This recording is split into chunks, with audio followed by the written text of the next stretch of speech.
So my little box that's like designated for get rid of books is now full, which means it's time for my first Unhaul video. I feel like I do a pretty good job about not keeping books that I'm not attached to, considering like all of these books are ones that I've decided to get rid of after I started this YouTube channel. So it's only been a couple months and I have over 30 here, I believe. But hopping into it, these first 3 books are ones that I'm getting rid of just because they're duplicates. So I have a paperback copy of Once Upon a Broken Heart. I just decided to get rid of this because I have the hardback copy of this and its sequel, and I'm probably gonna get the 3rd book in hardback as well, so no point holding on to this one. Similarly, I have a paperback of Ferris by Gail Carson Levine, and this is one of my favorite books from my childhood, and I think this actually is the copy from my childhood, but I have a hardback of this that I got later, and I just think it looks prettier. So might as well let someone else get some use out of it. And then this is actually an arc of Into the Crooked Palace by Alexandra Christo.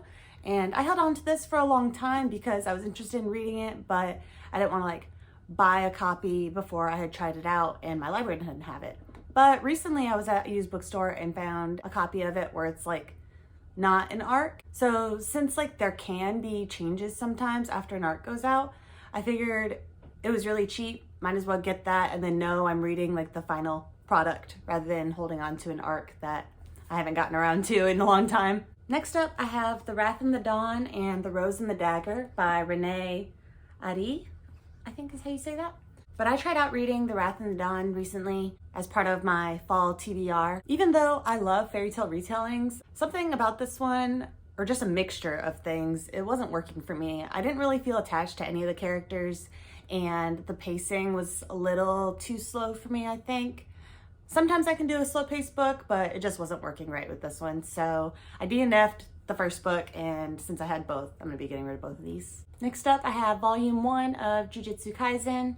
I had a video idea planned a long time ago where I was going to compare JiuJitsu Kaizen with Vespertine because they do have a lot of similar things in them, so it was pretty interesting to like look at their differences in how they go about things. But I read the first 10 volumes of the series and I was going to continue and like finish JiuJitsu Kaizen before trying to make the video, and then I got kind of bored of the series and lost my drive for it, and now it's been a while, so I don't even think I'd be able to do a good comparison anymore. So there's really no point in me keeping this. Then I have Tender as the Flesh by Augustina Basterica, and this was another one that I read recently, or attempted to read. It was another DNF. I love dystopian settings, but I've noticed with old school dystopian that they become so world focused that there's not really a connection with the characters. And it was the same with this. It felt like I was just reading about the world when I really prefer to feel like an actual story is going on, I guess. So even though the idea behind this book was really interesting, if a little strange, it wasn't really doing anything for me. Next up is Stolen Air by Sophie Lark.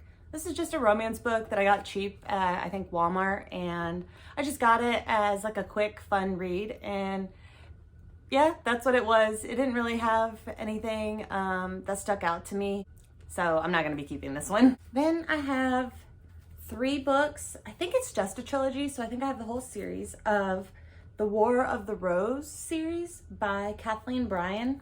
This was one that I tried out the first book a long time ago, or a couple months ago, and I think I got like 100 pages or so in, maybe 200, and it was very strange. The magic was really cool.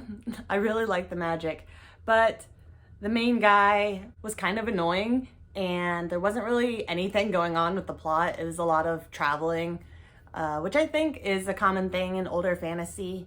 I'm not sure how old this series is, but I just got bored. The only thing I liked about the series was the magic system in it and like the general premise of what it's supposed to be about, but I wasn't really getting any of that going on yet, and so it was just going way too slow for me. Next up, I just have a handful of romance manga of different series. A couple of them are like the first ones, like the first volumes of the series, where I was just like trying to try out some different series that I hadn't read before and see if I could find a new favorite. And it made me realize that I need to be a lot more selective so I'm not just wasting my money and time, I guess. But I have A Condition Called Love. This one was okay. The main guy is a little strange, which makes me feel bad because that's like part of his struggles was that people find him strange, but I can't help that he rubbed me the wrong way. And then Sasaki and Mano. This was a really cute series, but it's a little too slice of life-ish. Like, there's not really much going on, and the relationship develops in a cute way. So I was enjoying it a little bit, but the lack of like plot, I guess, happening over time started to wear me down. So I'm done with this one. Like a Butterfly, the main girl doesn't really talk hardly. It's because she kind of shut down socially after a lot of people like being mean to her or obsessing over her because of how pretty she is, which, like, nothing against her being like a pretty girl, you know, she can't help that or whatever, but her just not talking made her boring. So I was not having a good time. LDK. It's a series about this girl and this guy who end up having to share an apartment short term while one of their apartments is getting repaired, and or at least that's how it starts out. And it was cute, but it is made for like slightly older teenagers, so there's a lot more like suggestive flirting than you're gonna find in your typical manga school romance, you know? And that didn't bother me too much, aside from it felt like that was kind of becoming the main guy's like whole personality, and so it seemed a little like one-dimensional. My Little Monster. I watched this anime years ago, and I remember loving it back then, but I read the manga recently, and I don't know if I've just gotten too old for it, or if just my tastes have changed or what, but it seemed cute, but not like anything of great value for me. There wasn't like the emotional aspect that I need. It was just a cute romance, which is fine. It's just not something that becomes to the level where like I want to own it, you know? Next we have Legendborn by Tracy Dion. This is a good book. I just felt like I didn't connect with it right. I think it felt like on the younger side of YA for me, and that wasn't, I think, what I was expecting going in. And also the main character's personality was a little more abrasive than I typically like. But it is one that I would recommend for like other people depending on their tastes. So I am happy that, like, you know, I'll be taking this to the used bookstore I go to and someone else will be able to find it. Next I have two of the books from the Earthsea cycle. I read the first book recently, A Wizard of Earthsea, and I kind of enjoyed like the first half. Enjoyed is a strong word. There were aspects I enjoyed, I guess, but by the end of the book, I knew like it wasn't for me. And it kind of has like that old school fantasy writing style where it's like a story being told to you rather than like one that you can immerse yourself in and become like a part of the story. And sometimes I can handle that, but like with the other things that I just didn't care for in it, it didn't work this time. I think these are like books 4 and 6, I'm not sure. Next I have Tomorrow and Tomorrow and Tomorrow, which made me really sad because so many booktubers that I watch, they loved this book. But I got like maybe a chapter in, I think I read the first chapter, and I DNF'd right after that because the writing style just did not work for me at all. The main character kind of felt very angsty, and the way he thought and stuff was just strange to me, and I just did not connect at all. Next I have a couple of webcomic books. I have the first volume of Who Made Me a Princess. This one was cute. I just could tell after the first volume that it wasn't going to be like substantial, you know? It was just gonna be a cute story. And like, that's fine, but these ones, like these webcomic books, they're like 20 bucks a piece. Whereas like a manga book, they range, but typically it's like 10 to 13, you know? And so I don't think I am willing to pay those kind of prices for a book series that doesn't hit emotionally. And that's actually the same reason why I'm getting rid of my Gently Raised Beast. I have the first 3 volumes of this series, and this one is really cute. That's why I managed to get to volume 3. I was enjoying it. It was sweet, but after the first 3 volumes, I still felt like nothing really much had happened in the story. Like a little bit had, but not much. It's really meant to be like a sweet romance. And it's also like really slow paced, so I was just kind of done at that point. Next I have The Princess Beard by Delilah S. Dawson and Kevin Hearn. I got this at the dollar store. I saw it and I was so surprised because they don't typically have like anything fantasy. And also when I looked on Goodreads, it had some good reviews. It's meant to be like a comedic book. And so I was looking forward to it, but when I started reading it, the comedy style is not my style at all, and I was put off really quick.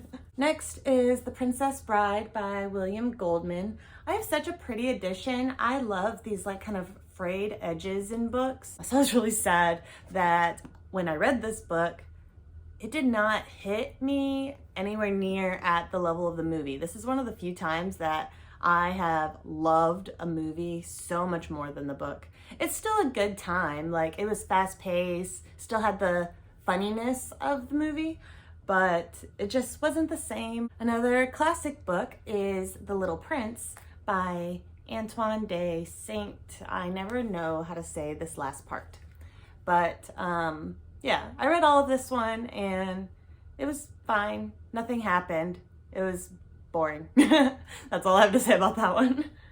Next I have the first 3 volumes of Beastars. This is one that I feel like is very polarizing. People either don't want anything to do with it or they seem to love it.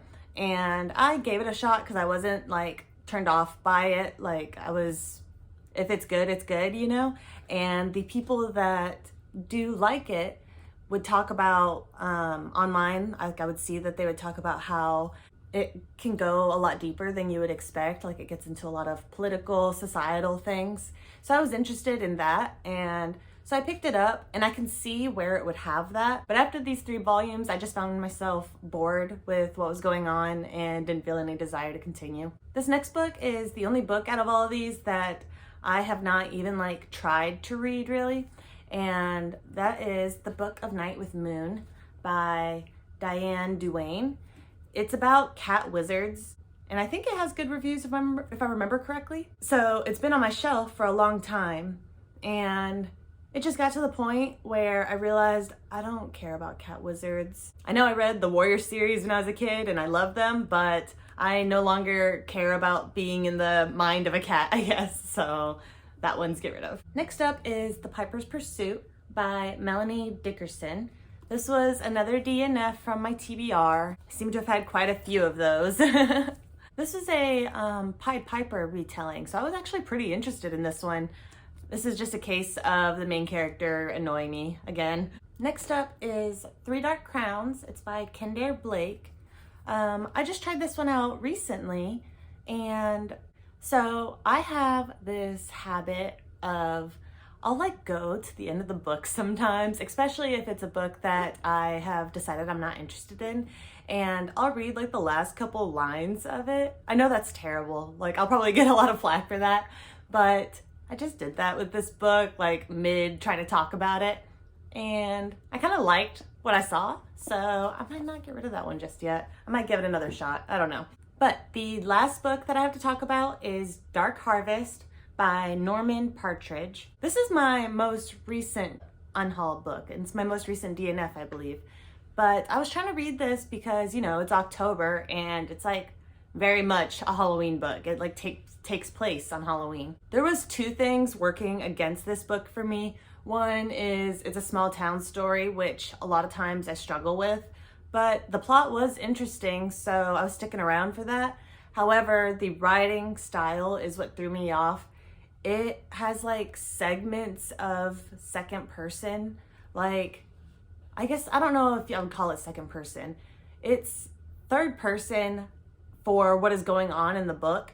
and then the narrator will interject and be like, but you already knew all this because you were there, or but you remember. And I didn't really see the point of adding that. I didn't think it added anything to the story or the atmosphere. It just jarred me and was annoying.